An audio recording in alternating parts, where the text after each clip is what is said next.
describe what it is to me, because it's freedom, you know. In a way, I go up there and I don't know, it just amazes me. The beauty amazes me, the history, the feeling I get when I'm out there, that standing, looking at these mountains, it's as if nothing else exists, nothing else matters. It's just wonderful. You know, I don't have to be doing anything. I can just stand there and feel peace. It's a beautiful place. I found a waterfall that I've never seen anything like that. I mean, it was just beautiful. The first time I went was in 1999. And what I had pictured before I went and what I actually saw were two vastly different things. I thought it'd be great, but I had no idea. You know, the first thing that struck me was the scale of it all. I mean, it's huge.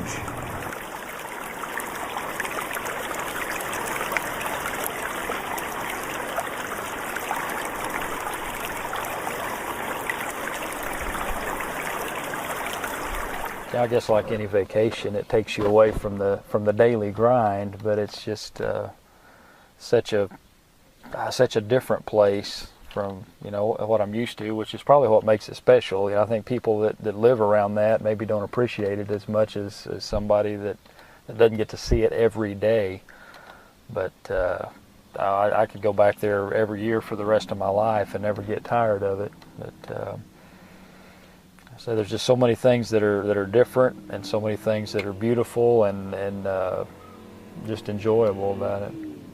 You could say it has the same things that just about every other state has. It has rocks and trees, but the trees are bigger and the rocks are 14,000 feet tall. Some of them. I don't know. It's hard to put a picture into words sometimes, and it's really one of those things that you just really have to see. Sometimes a picture doesn't even do justice to the reality of it. So I don't know. To try to describe Colorado, I'd more just say you just have to see it. You've got to go.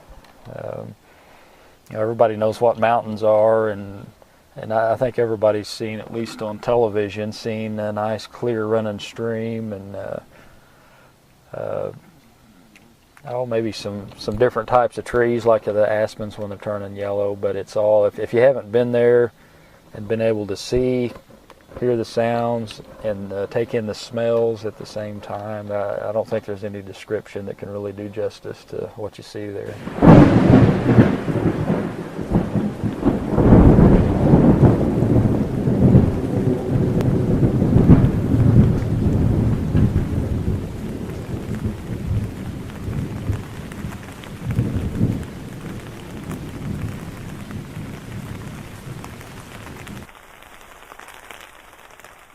You know, I don't believe many of them had much of anything, and when whatever resources were available here ran out, they went to the next place, which was, ironically, the same road they took to get here.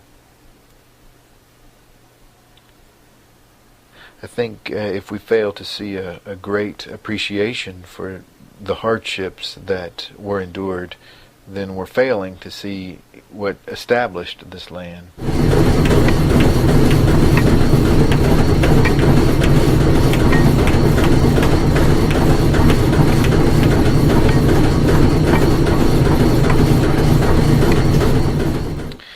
These guys had it hard. I mean, there was nothing easy about their way of life. I think it's too easy to sometimes today, we go there and kind of fantasize about what life would have been like, but I think we fail to see just exactly what the hardships that these men and women and families endured. When you look at the sheer size of just that, the size of what they had to overcome to try to make a living, I think somewhere in there we should find ourselves in awe.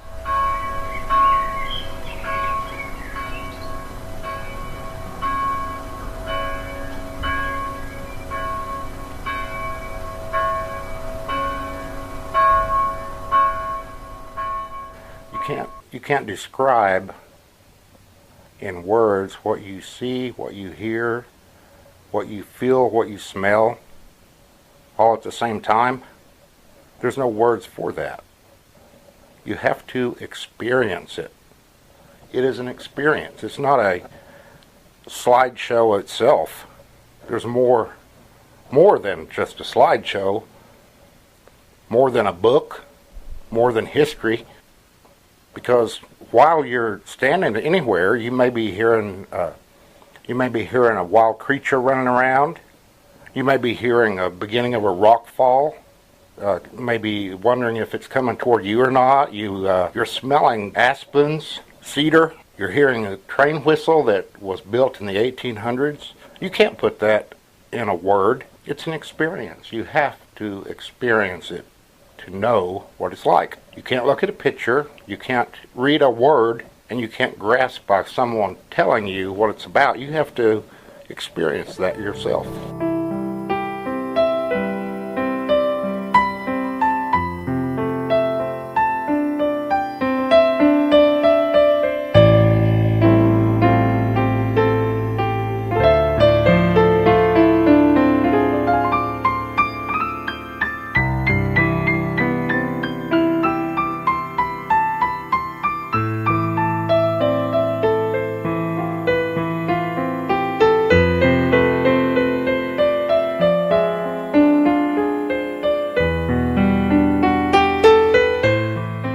Because as far as I've seen, there's no place like it.